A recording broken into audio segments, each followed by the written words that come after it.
네, 윤 대통령 탄핵 심판 선고 사실상 이제는 4월로 넘어가게 되면서 지연되는 이유가 뭔지 해석이 분분합니다. 관련 내용과 배우 김수현 씨 사생활 논란까지 김광삼 변호사와 함께 얘기 나눠보겠습니다. 어서 오세요.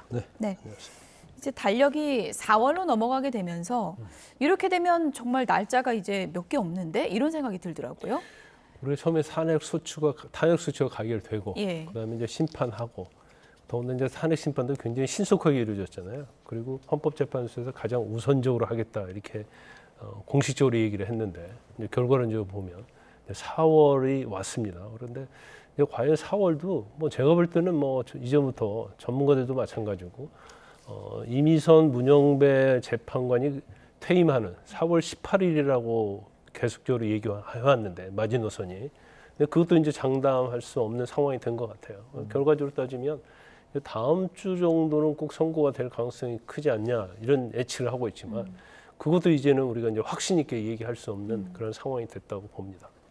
변론 자체는 좀 빠르게 진행이 됐었는데 계속 이렇게 좀 늦어지는 이유와 관련해서 여러 가지 추측이 나오지 않았습니까? 지금 상황에선 좀 어떤 이유라고 좀 보세요? 제가 볼 때는 뭐 명백하게 교착 상태죠. 인용이든 기각이든 어느 한쪽으로 결론이 나버렸다고 한다면 뭐 이렇게까지 갈 이유가 없겠죠. 더군다나 인용으로 결정이 나고 민주당이 주장하는 뭐 8대 0이랄지 7대 1이랄지 뭐 6대 2 정도만 됐어도 아마 이렇게까지 오지 않았을 거예요. 네. 그럼 적어도 6대 2나 이제 5대 3에서 뭔가 좀 변수가 있다. 그래서 그 한 면을 가지고 어떻게 했든지 어떤 의견을 좁히는 데 있어서 뭐 난항을 겪고 있다. 이렇게 해석할 수밖에 없는 상황이에요. 그런데 네. 사실 그 모르겠어요. 이제 그 한 명의 어떤 결단이 이미 서 있는 상태인지 서 있지 않은 상태인지 모르겠지만 심리 기간이 이제 100일을 너무 훌쩍 넘겨버렸잖아요. 그래서 사실 너무나 이게 불확정한 상태가 계속되고 또 국정도 마찬가지고 여러 가지 국가 어떤 경제적 문제랄지 트럼프와 관련된 관세 문제랄지 이런 것들이 나라의 경제에 지금 위기 상황이잖아요. 그래서 헌재가 이렇게 해도 되는 건지 저는 참 약간 좀 불만스러운 측면이 좀 있어요. 예. 그래서 어떻게 해서든지 빨리 끝내야 하는데 이게 계속 시간을 끈다고 그래서 인용이든 기각이든 뭐 그쪽으로 어떤 방향을 하는 것이 가능하다고 생각하기 때문에 이렇게 갈 가능성이 크다. 네. 하지만 그렇다고 해도 제가 볼 때는 헌법재판관이 각각 독립기관이고 예. 각자의 의견을 존중해서 지금 빨리 결과 나오는 게 좋다 이렇게 보고요. 일단 뭐 정리가 안 된다고 하면 어떻게 정리 안 돼도 탄핵, 인용, 기각 각하가 있을 거 아니에요. 예. 네. 그러면 이 정도로 평의를 했으면 충분히 성숙돼 있을 것이다. 그러면 이제는 더 시간 끌지 말고 평결을 해야 한다 이렇게 보고요. 예. 이대로 계속 가면 정말로 이제 국민들도 피로감이 심해지고 국정 운영 자체도 굉장히 이제 불확실성이 있는 거고 그래서 어떻게 해서든지 이제는 이제 헌재에서 결단을 내려야지 이거 더 끌게 되면 굉장히 문제가 좀 많이 있고 지금 시간이 많이 끌잖아요. 그러니까 음모론이 굉장히 많이 나오잖아요. 예. 민주당에서는 뭐라고 하죠? 보이지 않는 손이 있다고 하고 또 경우에 따라서는 뭐 그중에 몇 명이 어떻다고 얘기를 하고 있고 뭐 6.5대 뭐 몇 대 몇이다. 그러니까 계속 나오고 뭐 이렇게 문영배 직무대행이 헌재소장 직무대행이 일부러 뭐 시간을 지연시키고 있다. 이제 그러니까 억측이 많이 나오잖아요. 네. 그래서 이건 바람직하지 않아요. 그래서 헌재의 권유 자체도 사실은 이렇게 지연이 되면 예. 권유도 추락할 수밖에 없는 상황이다. 왜냐하면 인위적으로 뭘 한 것 같은 그런 느낌이 국민이 받지 않겠습니까? 예. 그래서 이제 언론마다 다양한 추측 분석을 내놓고 있는데 이런 뭐 또 시각도 있더라고요. 지금 내부적으로 5대 3 아니냐. 그래서 한 명이 더 오면 원래 9인 체제니까 네. 한 명이 더 오면 결론이 달라질 수 있기 때문에 발표를 못 하는 게 아니냐. 이런 또 추측도 있는 거거든요. 그러니까 이게 굉장히 지연되니까 예. 그리고 굉장히 보안이 강화돼 있잖아요. 그 외부 있는 얘기가 밖으로 나오지 않는 예. 거예요. 그럼 시간을 끌 이유는 5대 3이라서 기각이 될 수밖에 없기 때문에 예. 마은혁 후보자를 임명을 해서 예. 결과적으로 9인 체제 완전체가 되면 그러면 사실은 3명이 반대를 한다 하더라도 이쪽은 6명이니까 인용이 되는 거기 때문에 시간 끌기 아니냐 예. 이런 말을 하는데 근데 제가 볼 때도 그것도 그렇게 설득력이 있지는 않아요. 왜냐하면 예. 마은혁 재판관을 지금 여권에서 지금 뭐 한덕수 권한대행이 임명할 가능성은 제가 볼 때는 거의 없다고 보거든요. 네. 근데 그걸 보고 재판을 계속 지연시킨다? 그 말이 첫째 되지 않고 두 번째는 자 임명했다고 봐요. 예. 그 임명해서 합류했는데 이미 변론 종결 다 됐잖아요. 네. 종결 후에 평의가 지금 뭐 제가 볼 때는 10번 이상 됐잖아요. 뭐 20번 이상 됐을 예. 거예요. 그런데 이 평의에도 참여하지 않는 40역을 임명을 시키면 공판을 다시 재개하고 공판 절차 갱신을 하고 그러면 이거 자체가 예. 헌재의 권위와 신뢰성을 저버리는 행위거든요. 왜냐하면 이미 선고만 되는 사건에 있어서 어떻게 보면 40역 재판관을 임명을 시켜서 넣어서 주문을 바꾸려고 하는 의도가 아니냐. 그렇기 때문에 제가 볼 때는 40역 재판관이 설사 임명된다 하더라도 여기에 합류시키는 것은 예. 저는 적절하지 않다 이렇게 그러니까 봅니다. 5대3 구도로 발표하는 게 재판관들에게 부담되는 그런 숫자일 수 있다 이런 뭐 분석이었는데 그거는 동의하지 않으십니까? 아니 왜 무슨 부담이 되죠? 예. 아니 인용을 간절히 바라는 재판관 입장에서는 어떻게 해서든지 막고 싶겠죠. 예. 그렇지만 이것은 어차피 법에 정해져 있는 거 아닙니까? 법에 정해져 있고 헌법에 정해져 있고 헌법재판소에 정해져 있는 거기 때문에 기각각하는 기각각하고 예. 인용은 인용인 거죠. 그런데 이걸 자체를 가지고 뭐 5대3이기 때문에 결정하기 어렵다. 그리고 뭐 5대3으로 결정 선고 전례가 없다. 근데 이 말도 맞지 않아요. 왜냐하면 예. 지금 대통령 탄핵이 지금 3번째 아니에요. 예. 근데 노무현 전 대통령의 탄핵과 박근혜 전 대통령의 탄핵과 윤 대통령의 탄핵은 내용의 면에서 질적인 면에서 양적인 면에서 완전히 다른 사건이에요. 네. 근데 8인 체제에서 뭐 결론이 났는데 5대3으로 한 적이 없으니까 뭐 이걸 더 논의를 해야 한다랄지 5대3으로 안 나올 것이다랄지 예. 이런 추측은 사실은 맞지 않죠. 저희가 이제 다음 주 월요일이 3월의 마지막 날이고요. 사실상 4월로 넘어갈 가능성이 좀 높아 보이는데 이 질문을 좀 많이 드리긴 했는데 언제쯤 선고가 좀 나올까요? 뭐 저는 개인적으로 볼 때 이제 4월 18일 마지노라고 봐요. 네. 근데 만약에 4월 18일 넘기면 이제 헌재는 엄청 지탄을 받을 겁니다. 그리고 헌재가 제가 볼 때는 이런 표현 써도 맞는지 모르겠지만 이건 직무유기 정도에 해당이 돼요. 네. 형법상 죄가 되지 않을지언정 예. 이건 뭐 거의 직무유기 수준이다 이렇게 보고요. 근데 왜 4월 18일 이전에 돼야 하냐면 일단 뭐 말씀드린 것처럼 문영배, 이미선 이 두 재판 그만두는 거 아닙니까? 그럼 6인 체제 되잖아요. 예. 네. 그러면 6인 체제로 되면 더 선고하기 어려워지죠. 그러면 재판관을 임명해야 하는데 자 40여 재판관 임명하고 또 경우에 따라서는 여권에서는 그러면 지금 문영배, 이미선 두 재판관이 대통령 몫이단 말이에요. 네. 그러면 대통령 몫으로 2명을 더 임명하면 어떻게 보면 보수 측에 유리한 윤 대통령에 유리한 구조로 갈 수밖에 없단 말이에요. 한덕수 대행에게 임명권이 있는지도 또 그렇죠. 해석 그러면 여지가 또 있는 거죠. 예. 지금 40여 재판관은 국회에서 임명한 거니까 국회에서 추천한 거니까 예. 반드시 임명해야 하지만 한덕수 권한대행이 임명하려고 하면 야권에서 가만두겠어요?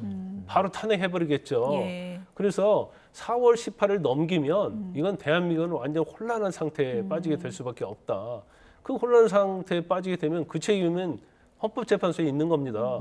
그래서 저는 뭐 헌법재판소 아무리 내부적으로 난항을 겪고 교차 상태에 있다 하더라도 예. 18일을 넘기지 않을 거라고 보고 있고 18일 넘기면 그건 제가 볼 때는 아주 잘못된 거라고 봐요. 예. 네. 이제 뭐 남아 있는 날짜가 얼마 없기 때문에 헌법재판소에서도 어떤 뭐 결론을 내릴지 좀 지켜봐야 될 것 같고요. 배우 김수현 씨 사생활 논란이 뭐 계속되고 있는 것 같은데 일단 디즈니이 플러스에서 공개하지 못하는 작품 관련해서 위약금 규모가 기사를 보니까 뭐 1,000억 원 넘을 수 있다 이런 얘기 있던데 어떻게 이런 액수까지 나올 수 있는 건가요? 일반적으로 예. 이제 엔터테인먼트 관련해서 계약을 맺게 되면 보통 이제 제작비가 들어가죠. 이제 광고를 하는 경우는 광고비, 그다음에 이제 제작비 이런 게 들어가는데 예. 이게 엄청난 돈이 들어갑니다. 지금 이 디즈니랜드 오리지널 관련된 넉오프 이것이 한 600억 제작비가 들어갔다는 거 아닙니까? 네. 그러면 일반적으로 한 2배에서 3배 정도의 유약금을 물게 돼 있어요. 그런데 이제 이렇게 금액이 많을 때는 꼭 2~3배라고 볼 수는 없죠. 예. 그러면 엄청난 거 아닙니까? 예. 그럼 유약금을 뭐 예를 들어 3배면 600을 3배면 1,800억인데 그러면 오히려 김수현 씨가 뭔가 유약금을 낼 상황이 되면 오히려 제작자가 돈을 버는 그런 잘못된 구조가 되죠. 그렇죠. 그래서 이런 경우는 없다. 그리고 이게 법적으로 간다 하더라도 예. 과다하기 때문에 예. 인정될 가능성은 없다고 봐요. 그렇지만 뭐 어쨌든 위약금은 뭐 물어낼 수밖에 없는 상황이고 두세 배는 안 된다 할지라도 600억 정도 되면 이제 두세 배는 안 되겠죠. 그래도 엄청난 거. 일단 뭐 이번에 김세론 씨와 관계해서 이제 김수현 씨가 엄청나게 이미지에 타격을 입은 건 맞는 것 같아요. 네. 그래서 뭔가 진실 게임을 하고 있고 진흙탕 싸움을 하고 있는데 예. 일단 제일 중요한 것은 김수현 씨가 이제 김세론 씨하고 이제 사귀었다는 거. 그것은 명확하게 사실이고 그다음에 김수현 씨 측에서 이제 아마추어 대응을 좀 한 게 잘못 대응한 게 뭐냐면 처음에는 교제한 사실이 없다고 했다가 예. 1922년부터인가요? 20년도부터인가요? 그때부터 성인이 된다부터 뭐 교제했다 이렇게 얘기했단 말이에요. 네, 2020년부터 그렇죠. 그런데 20년부터 22년까지 네. 그런데 지금 나오는 내용 전체적으로 보면 지금 미성년자였을 때도 교제한 것이 드러나는 거예요. 네. 그러면 미성년자와 어떤 교제 자체가 교제 자체는 불법은 아니거든요.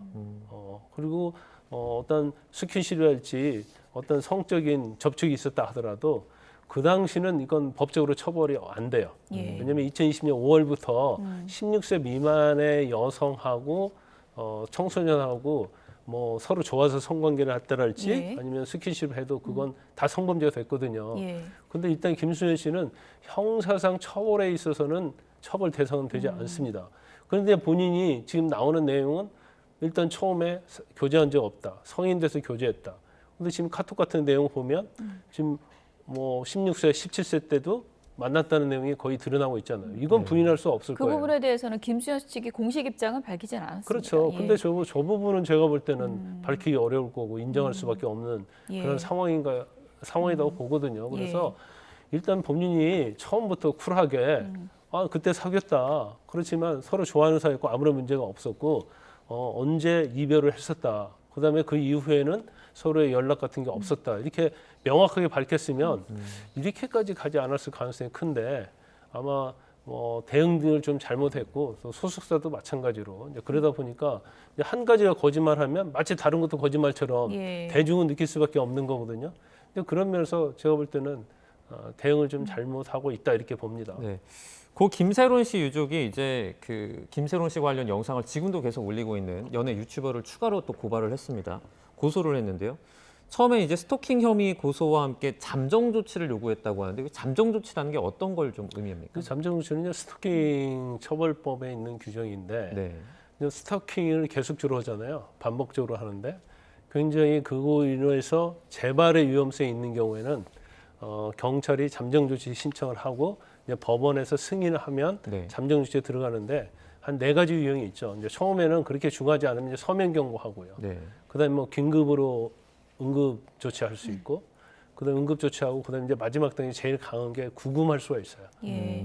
유치나 구금을 할 수가 있는데 근데 아마 대부분 처음에는 일반적인 스토킹 관련해서는 서면으로 대응을 하죠.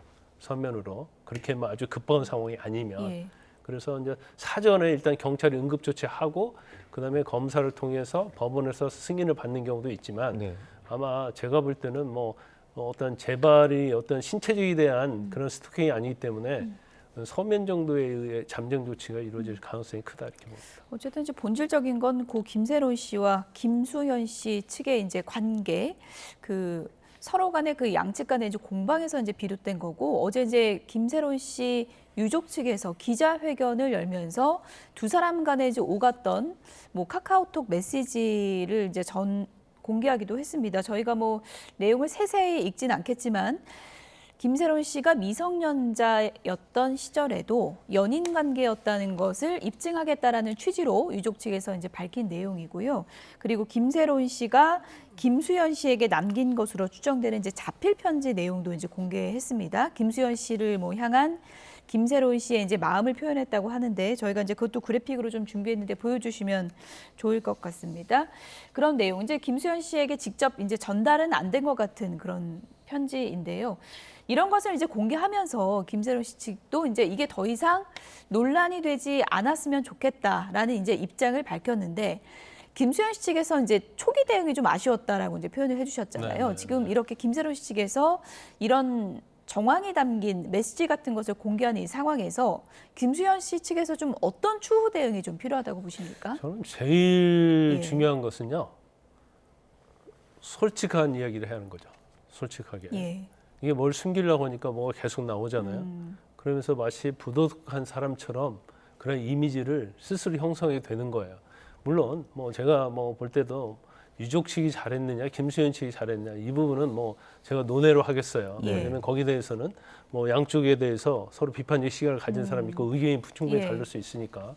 근데 이제 김세론 씨 측에서는 뭐 외부적으로는 일단 이제 김세론 씨의 억울한 죽음 그리고 김수현 씨하고 관계에 있어서 그런 것들이 김세론 씨의 어떤 사망에 영향을 미쳤다. 이제 그렇게 보고 있는 거죠. 예. 네. 그래서 이걸 좀 풀어주겠다는 취지인 것 같습니다. 그러면서 이제 공개를 하기 시작한 거 아니겠어요? 그런데 지금 카톡 공개하고 자필 편지 공개하고 이제 두 개를 나눠볼 수 있는데 카톡 공개한 내용 자체를 보면 이것은 미성년자였을 때 청소년 때 사귀었다는 것을 나타내기 위해서 예. 공개를 했다고 봐요. 그래서 그러면 사귀었는데 뭐가 문제냐? 그러면 어떤 성적인 스킨십이랄지 그런 게 있느냐 문제인데 카톡을 보니까 뭐 쪽 해줘 그런 말 있잖아요. 예. 근데 그걸 실제로 해달라는 취지의 얘기가 있잖아요. 네. 근데 이것만 가지고는 정말 스킨십이 있었는지 없었는지 그건 알 수 없는 거고 또 언제나 같이 안고 있을까라는 내용이 있어요. 그러니까 뭐 1년, 3년 그러니까 그때까지는 서로 안는다랄지 그 정도 행동은 없었을 가능성이 크다. 그래서 저거 자체로만 봐서는 어떤 미성년자하고 어떤 성적인 접촉이 있었다고 볼 증거로는 좀 부족하지 않나 싶습니다. 네, 마지막으로 김수현 씨가 이제 자신의 사생활을 폭로했다는 유튜버를 추가로 협박 혐의로 고발을 했거든요. 그 처음에는 하이탈이 사진에 따른 어떤 성폭력 관련 처벌 등에 관한 특례법 위반 혐의로 고발을 했었는데 이제 두 번째예요. 어떻게 보셨어요? 일단 이것도 상당히 좀 논란의 여지가 있어요. 왜냐하면 김수현 씨는 공적 인물 아닙니까? 네. 그런 공적 인물의 사생활이 어느 정도까지 보호가 돼야 하느냐 그런 부분이 있겠죠. 처음에 성폭력으로 고발한 것 자체는 뒷모습이니까 이게 성적으로 수치심이다 해서 고발을 했기 때문에 네. 그래서 결과적인 문제는요.